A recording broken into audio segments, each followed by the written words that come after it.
India, land of mystery, wisdom, and spirituality. India is known to have produced many saints, sages, and holy men. These illumined beings glorify a spiritual past unequal in the history of mankind. Now there are rumors of another exceptional being living in India. His reputation is illustrious. Miracles formerly associated with Jesus Christ are an everyday part of his life. Millions in India and throughout the world consider him to be an avatar, that is, a divine incarnation. His name is Sri Sathya Sai Baba.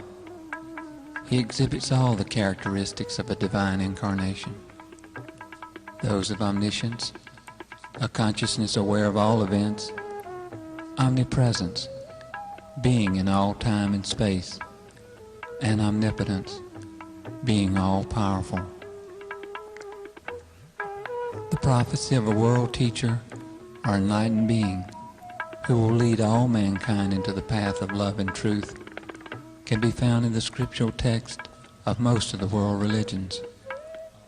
Also, major prophets of the last few centuries concur in their predictions of a calamitous period toward the end of this century, followed by 1,000 years of peace.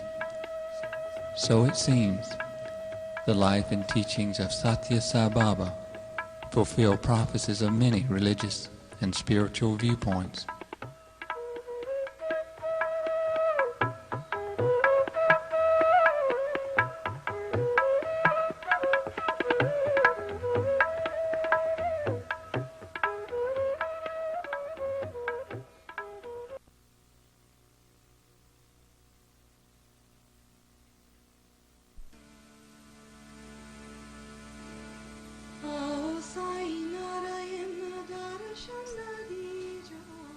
Sai Baba was born November 23, 1926.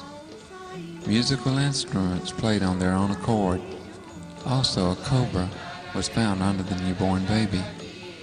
Early in life, he displayed a special nature by refusing to participate in any activities that were harmful to animals, like cockfighting or bullock races on the riverbed. He would continuously invite beggars and the poor to his house for his mother and sister to feed. As a child, he was precocious, astounding everyone with his musical talents. He wrote and performed plays with spiritual and moral lessons to adults.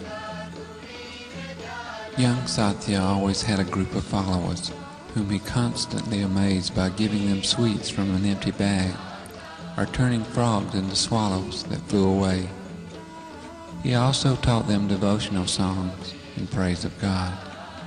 On October 20th, 1940, young Sathya suddenly announced, "I am no longer yours.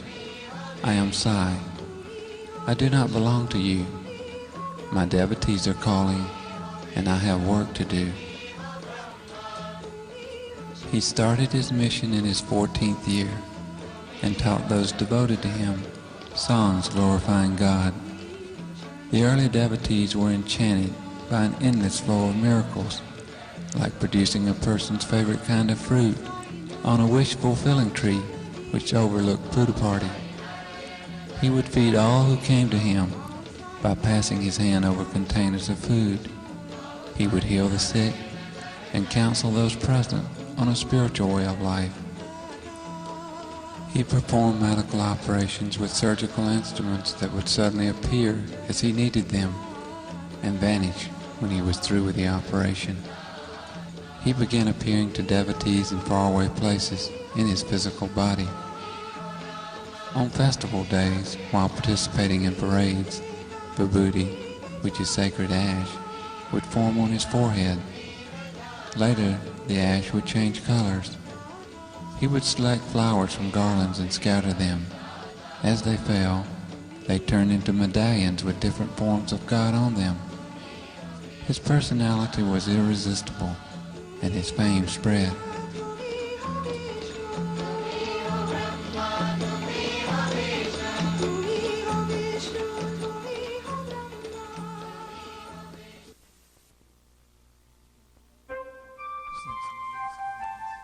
Since love is formless, I do materializations as evidence of my love. It is merely a symbol. I do so not because of any need or desire to exhibit my powers. For me, this is to convince people of my love for them. So far as I'm concerned, this is evidence of my divinity. It is not by any means an exhibition of divinity. What I materialize is a manifestation of divinity with a potent significance as well as symbolism.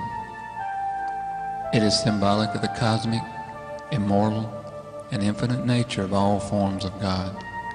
That is, what is left when everything worldly, transient, and changeable has burned away.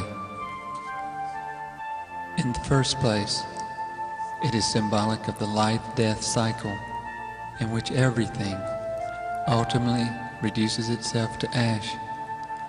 For dust thou art, and unto dust shalt thou returnest. Ash, or dust, is the final condition of things. It cannot undergo any further change. In the spiritual context, it constitutes a warning to the receiver to give up desire, temptations, and make oneself pure in thought, word, and deed. In order to press home this lesson, I materialize ash for those who come to me with love and devotion. It acts as a talisman, healing the sick and giving protection to those who need it. My power to protect, heal, save, and materialize objects originate in God and can be used only by an avatar. The conflict between persons who accept God and deny God, and those who declare that God can be found in this place, and those who affirm that God can be found nowhere, is never-ending. While considering this situation, one has to remember that while it is unnecessary to awaken a person already awake, and easy to awaken a person who is asleep, we cannot, however much we try, awakening a person pretending to be asleep. The divine is now denoted by various words that are common currency in a limited human vocabulary. These words describe and propose a meaning to the divine: miraculous, magical, wondrous, etc. Of course, men cannot contain in their minds more than they can hold. They cannot express into words the inexpressible. Only those who have dived deep and contacted the underlying principle of love can picture divinity with some clarity. The divine can be grasped only through love. Reason is too feeble an instrument to measure it. Denial of the divine cannot negate it. Logic cannot reveal it. Be true to yourselves and do not waver. I am unaffected by the praise or blame. My love and compassion envelops all. My grace can be shared by all. I am declaring this to you, so you may face life with fortitude. Man can be transformed into a noble, efficient, happy, and disciplined member of society by the implanting of good thoughts, good feelings, good deeds, and good emotions. Such transformed persons will spontaneously engage themselves in the task of promoting human welfare. They will be the promoters of the ideals of the fatherhood of God and the brotherhood of man.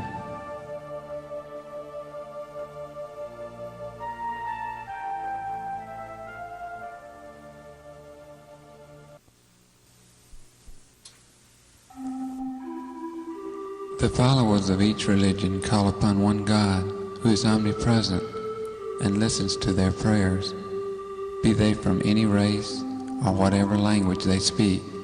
But it is the same God who confers happiness upon all mankind. No religion has a separate God, showering grace only upon those who profess to abide by that faith.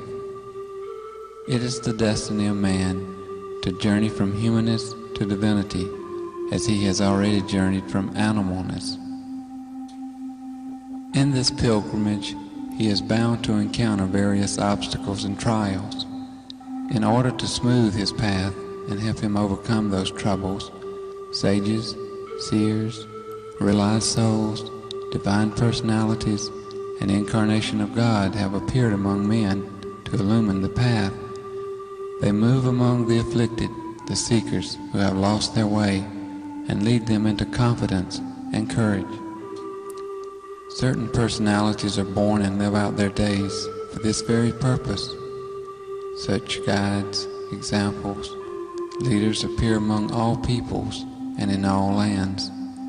They inspire faith in high ideals and teach as if their voice is the voice of God. Jesus set an example of peace, love, charity, and faith. Sai Baba uses his magnetic appeal to encourage all people to accept the simple truth, God is love. His teachings in life reflect the same aim, that of making people realize their closeness to God and instilling qualities of love and truth into their lives. By his actions, he instills faith, hope, and belief in God. He gives all who comes with open heart peace. He feeds and clothes the sick and poor, educates children all over India, provides medical services to the needy, rescues devotees from disaster all over the world. He counsels, guides, and directs spiritual seekers from all the world religions. He has even restored life to those who have been pronounced clinically dead. Miracles, as they are called, are part of his mission. They awaken and inspire faith in God as they represent and reflect his will. By using miracles in his mission, he shows glimpses of the unlimited power he commands. He never uses his power for personal gain, but always to encourage and inspire faith in God. The real miracle is Sai Baba's love, which is the message of his mission. His life is forever involved in helping, inspiring, strengthening, and sustaining the love of his devotees by his example. His life is truly his message, an offering of love to those afflicted of body, mind, and spirit.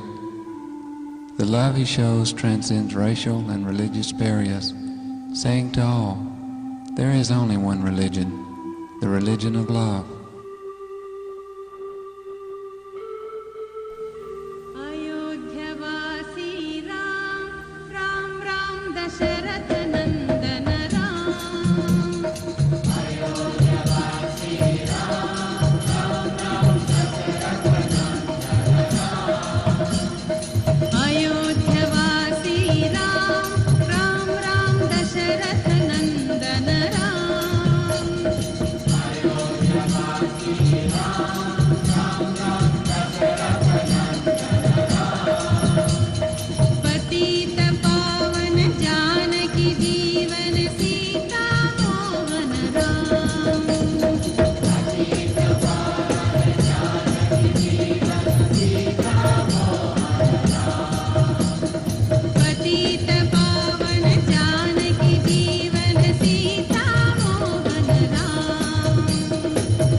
Whenever grief and anxiety overwhelms the world, the Lord will incarnate in human form to re-educate the human community into the path of peace. At the present time, strife and discord have robbed peace and unity from the family, the school, the community, the cities, and the state. This is the secret of God coming down as man. The Lord has to come at intervals, so that those who have won the right to be liberated may be saved. I do not appreciate in the least distinctions between various appearances of God.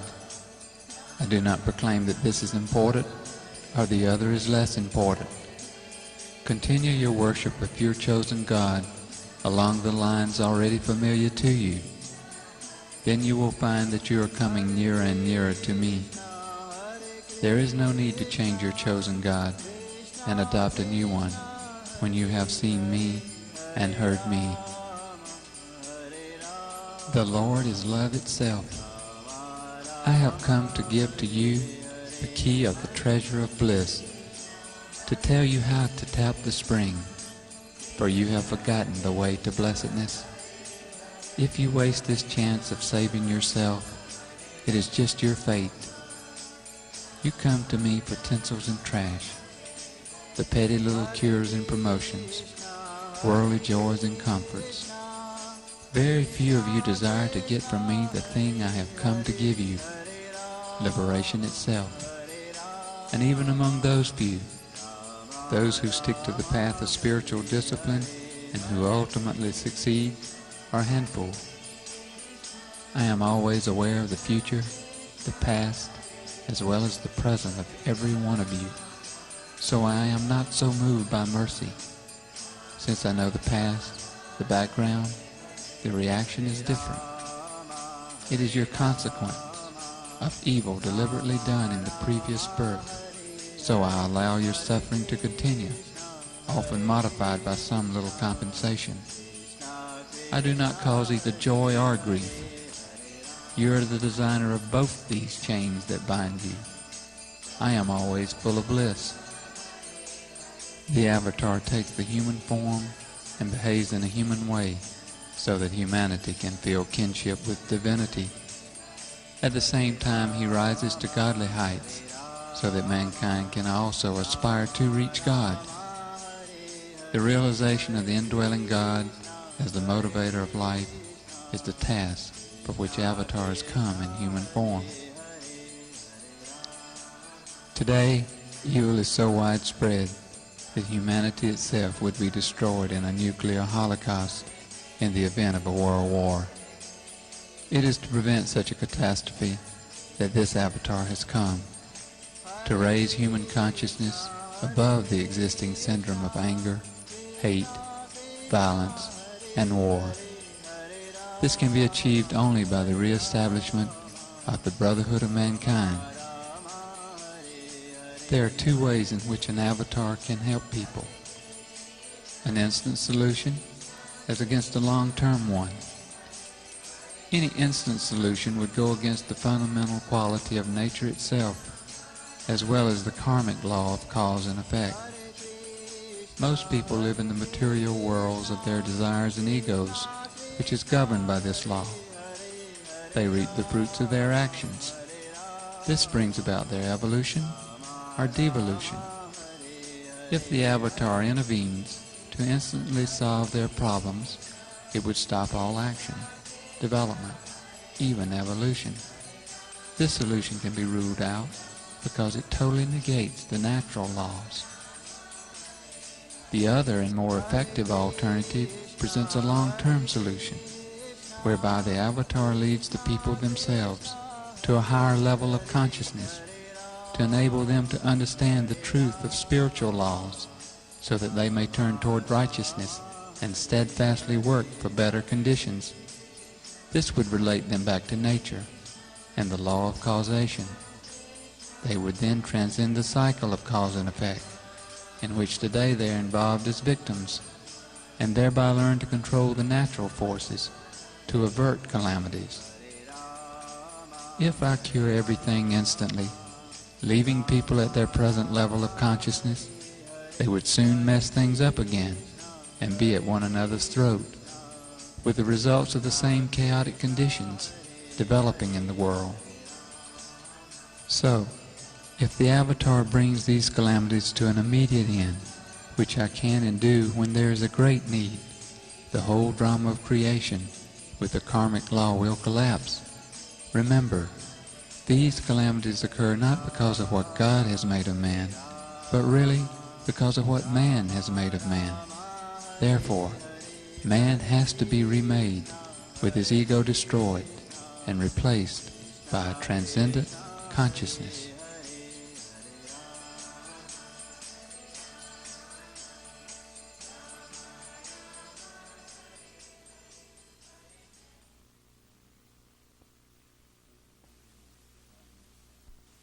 Jesus was a master born with a purpose, the mission of restoring love, charity, and compassion into the hearts of man. He had no attachment to the self. He never paid heed to sorrow, pain, joy, or gain. He had a heart that responded to the call of anguish, the cry for peace and brotherhood. He went about the land preaching the lesson of love, and poured out his life as a libation and sacrifice to humanity. Jesus was the name he was known by. He was honored by the populace as Christ, for they found in his thoughts, words, and deeds no trace of ego. He had no envy or hatred. He was full of love, charity, humility, and sympathy. Jesus came as the embodiment of love and compassion, and lived among men holding forth the highest ideals of life. You must pay attention to the lessons he elaborated in the various stages of his life. I am the messenger of God, he declared. Yes, each individual has to accept that role and live as examples of divine love and charity. Jesus wandered in lonely places for 12 years, engaging himself in study, spiritual exercises, and meditation on God. Jesus spent 5 years in the Himalayas, realizing he was the Christ when he was 25. He traveled in India, Persia, Tibet, Egypt, and other countries. He searched for the divine in the objective world of nature, but he soon realized that nature is a kaleidoscopic picture created by one's own imagination, and sought God within himself. Here in India, his stay in the Himalaya monasteries in Kashmir brought him greater success. From the attitude of being a messenger of God, he declared that he was the Son of God. For the old attitude meant duality, a master-servant relationship. One could not then move beyond the orders of the master. One had to carry out the duties laid down in the scriptures. This he found irksome, for he felt that he was the image, while God was the original. This bond of relationship increased. With heart consciousness in the ascendant, you feel nearness and dearness, and so the Father-Son bond seems natural at this stage.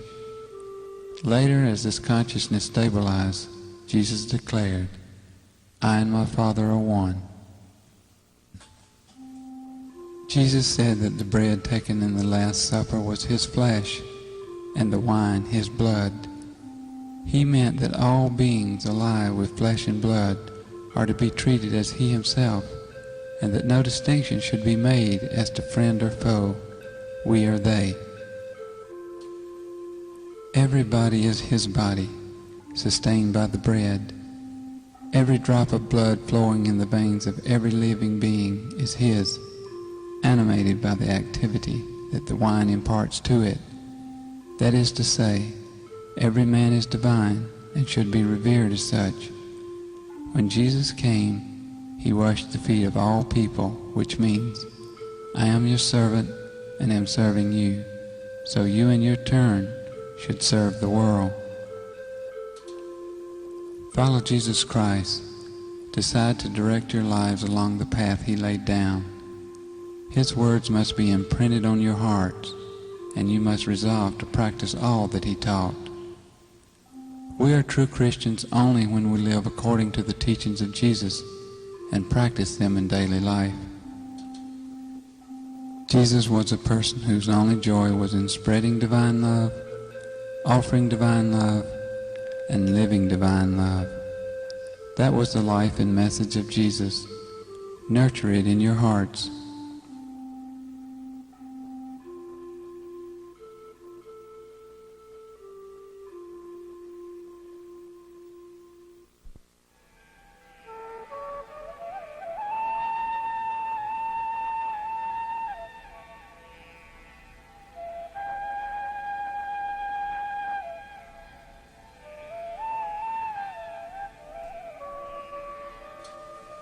God is man and man is God. All of us have something of God, the divine spark within us. All men are divine like myself, but with the spirit embodied in human flesh and bone. The only difference is they are unaware of this godhood. They have come into this karmic prison through the mistakes of many lives. I have taken this mortal form out of my own free will. They are bound to the body, while I am free of this bondage. The main difference is they are shoved hither and thither by desire. I have no desire but the Supreme One to make them desireless. We all belong to the same divine principle. The godliness which is present in everyone in the form of a little spark exists in me as the full flame. It is my mission to develop every little spark of God in everyone to the fullness of the divine flame. To the doubting or confused ones, I give this illustration. Those who want to secure pearls from the sea have to dive deep to secure them. It does not help to dabble among the shallow waves near the shore and say the sea has no pearls, and all stories about them are false. Likewise, if a person wants to secure the love and grace of this avatar, he must dive deep and get submerged in Sai Baba. I preach only one religion of love for all, which alone can integrate the human race into a brotherhood of man under the fatherhood of God. I know only one language of the heart beyond the mind or intellect, which relates man to man and mankind to God. On this basis, I want to build one humanity without any religious, racial, or other barriers in a universal empire of love. So none has to give up his religion or deity, but through them worship the one God in all. I never see or make any distinctions between the rich and poor. I only look at them from the viewpoint of their devotion, their desires, the sacrifices they are willing to make, and their troubles.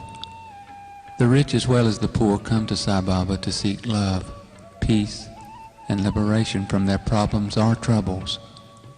My prescription to them is absolute selflessness and desirelessness. To the poor this is a natural state or condition, so my love flows to them to embrace their devotion. Thus they obtain my grace. The rich, on the other hand, cannot secure this grace without surrendering their materialistic outlooks and selfish attachments. So it becomes necessary for them to sacrifice material greed to receive spiritual grace. I tell them, ego lives by getting and forgetting. Love lives by giving and forgiving. Life without desire brings divinity to man, and those who seek my grace must shed desire and greed. Riches provide a fatal temptation. They are the source and cause of human bondage. The desire to raise the standard of living can never be satisfied. It leads to a multiplication of wants and consequent troubles and frustrations. We have to convince people that the idea of a high standard of living is wrong. It must be replaced with a high level of living and thinking on the basis of humility, morality, compassion, and detachment, as against the existing greed for competitive luxury. People have to be convinced that the only way to rouse the latent divinity in them is to master desire and conquer greed for pleasure and luxury, instead of being a slave to these false materialistic values.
Man's natural state is happiness, and he cannot be blamed for craving that which is his own.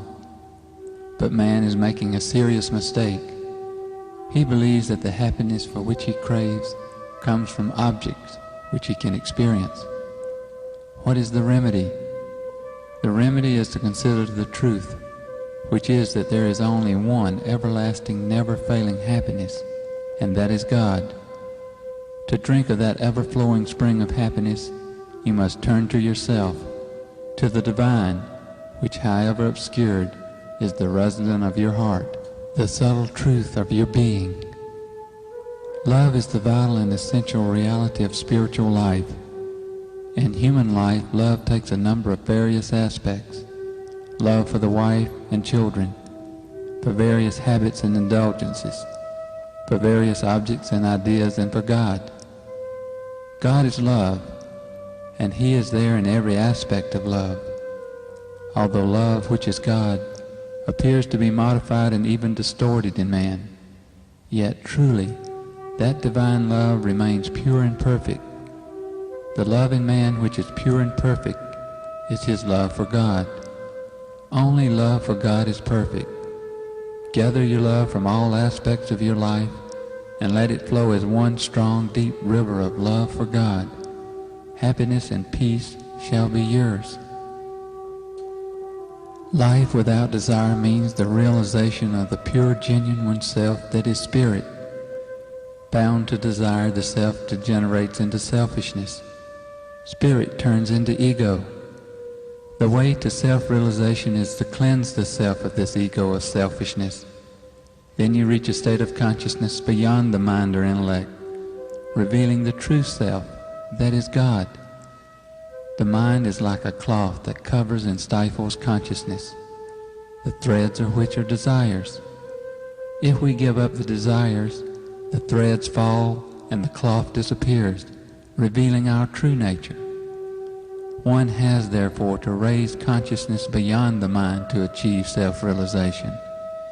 To gain the infinite universal spirit, the embodied self must break out of the puny, finite little prison of individuality. Desire belongs to the senses, the brain, the mind. Once you become free of it, you will realize the self, the spirit, consciousness, enlightenment, and become one with the cosmic power. Self-realization is God-realization. Thus man reaches God.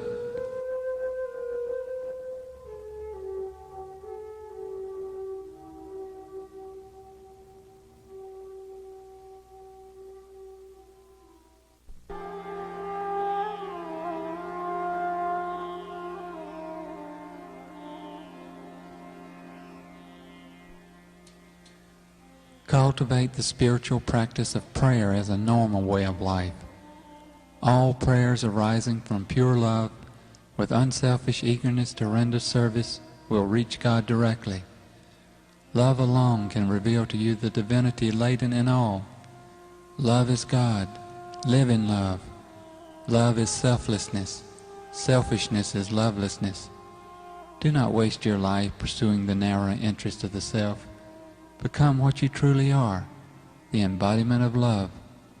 No matter how others treat you or what they think of you, do not worry. Love for your own evolution, and not for what others may say. Do not imitate others. Cultivate your own life. You have your own heart, your own opinions, your own ideas, your own will. Why then imitate? Imitation is human, but creation is divine. Follow your chosen path. Let your own experience of God be your guide and master. Do not go to the grave copying others. You won't find God if you search in the outside world. Your own heart shining with love is God's love. Follow the Master. Face the devil. Fight to the end. Finish the game. The true you is God. Others think of you as the personality. You are truly infinite divine spirit. When you become all-embracing infinite love, the divine will manifest in and through you. Cultivate not riches nor comforts and luxuries, but divine virtues. Speak softly and give comfort with every glance of yours. Do not be a slave to your sensual desires. Conquer lust and vanquish anger. Exile from your mind greed, hate, and jealousy. Dedicate your hands to the service of mankind. To resurrect love and compassion, you must kill jealousy and selfishness. Purify your heart. Then you will become fit to receive God's grace. God is interested in your heart, not your money. He is interested in your character and not your caste or religion. Born as a human being endowed with this powerful intelligence and the innate spark of divinity, you must realize that and come to understand your own nature. Man indulges in actions which are selfish to the core from the moment he gets up till he goes to bed at night. He lets himself be bound by selfish ideas. He does not care for others. You should try to understand the oneness of all. Even as you are involved in your daily routine, you should have a feeling of brotherhood amongst your fellow man. The inner significance of life is to make the journey from the state of I to the state of we. Love for all should spontaneously flow from your heart and sweeten all your words. The best spiritual discipline that can help man is love. Foster the tiny seed of love that clings to me and mine. Let it sprout into love for the group around you and grow into love for all of mankind. Let the love enfold all things and beings in all the world. Proceed from less love to more love, narrow love to expanded love. When you know that you are but a spark of the divine, and that all else are the same divine sparks, you will look upon all with reverence and true love. Your heart will be filled with supreme joy. Man is seeking joy in far-off places, in quiet spots, not knowing that the spring of joy is in his heart. Love is God. God is the embodiment of perfect love, so he can be known and realized, reached and won only through love. You can see the moon only with the help of moonlight. You can see God through the rays of love. See through the eyes of love. All beings are beautiful. Expand into universal love. This is the path which will bring out the divinity in you.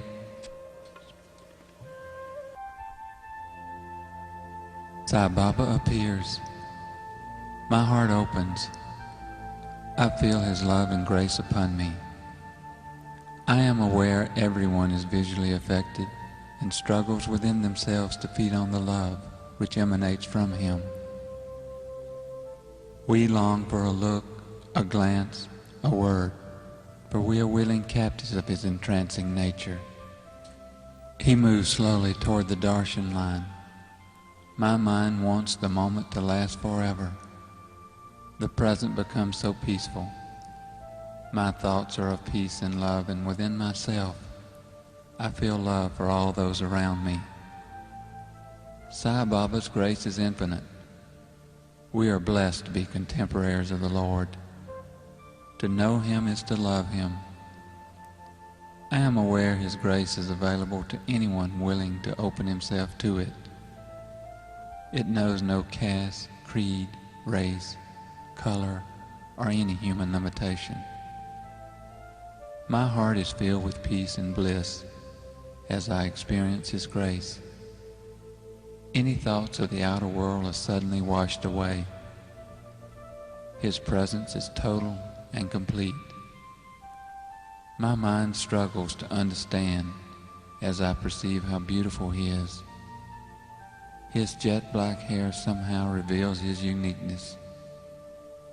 An aura of light can be seen or felt all around him. His presence is magnetic, inspiring, yet tranquil. I try to comprehend his glory, but relinquish to the heart the experience.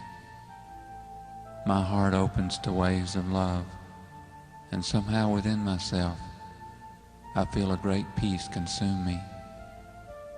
My breathing becomes deep, and I feel at one with everything, and love for all. Then my mind again becomes active by perceiving a blue color around his head. Then I see the blue turn to gold. I am aware how perfect he is. As he walks or flows, I know not which, across the ashram grounds. His movements are beautiful to behold. My heart is full, and I am at peace. I try to follow his every movement, to capture forever this feeling of bliss. My attention is drawn to his hand, as it forms a familiar pose.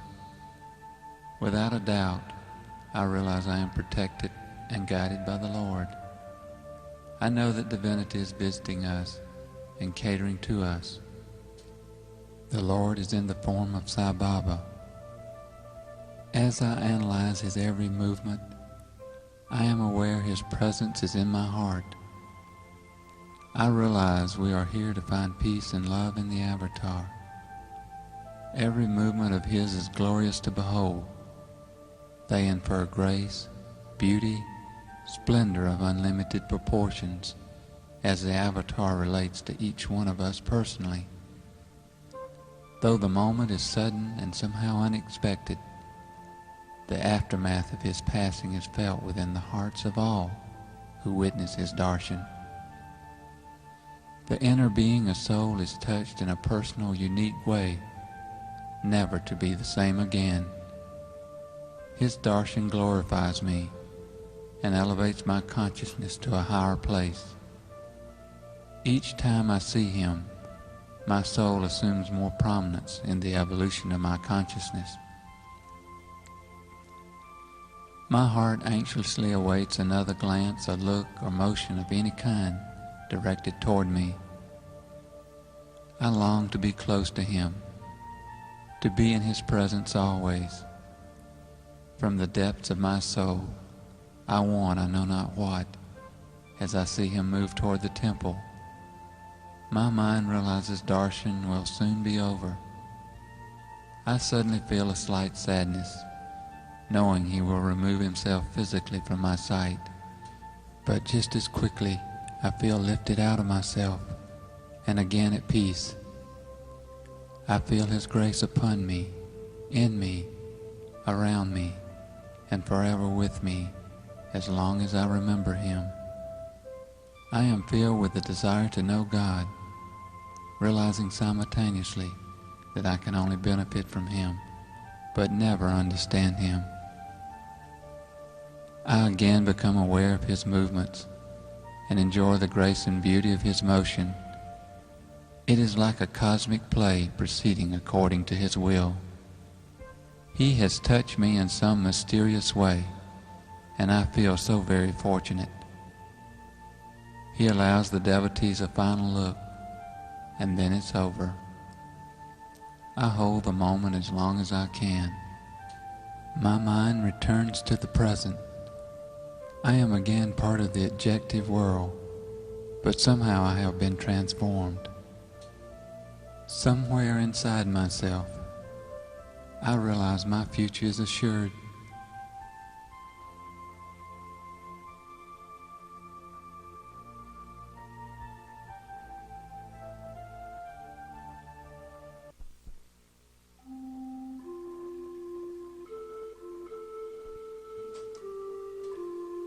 See with the eyes of love, hear with the ears of love, work with the hands of love, think only of love. I have come to light the lamp of love in your hearts, to see that it shines day by day with added luster. I have not come to speak on behalf of any particular religion, like the Hindu religion. I have not come on any mission of publicity for any sect or creed or cause, nor have I come to collect followers for any doctrine. I have no plan to attract followers into my fold or any fold.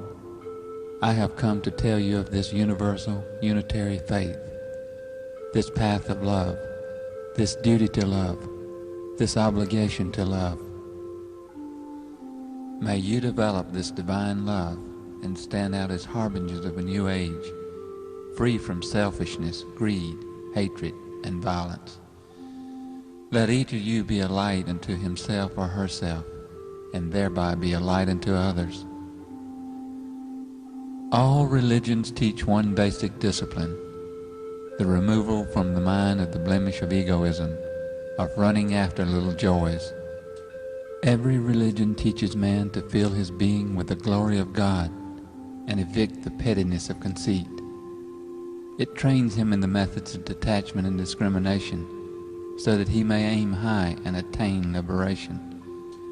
Believe that all hearts are motivated by the one and only God, that all faiths glorify the one and only God, that all names in all languages and all forms man can conceive denote the one and only God. Foster love, live in love, spread love. This is the message of love I bring to you.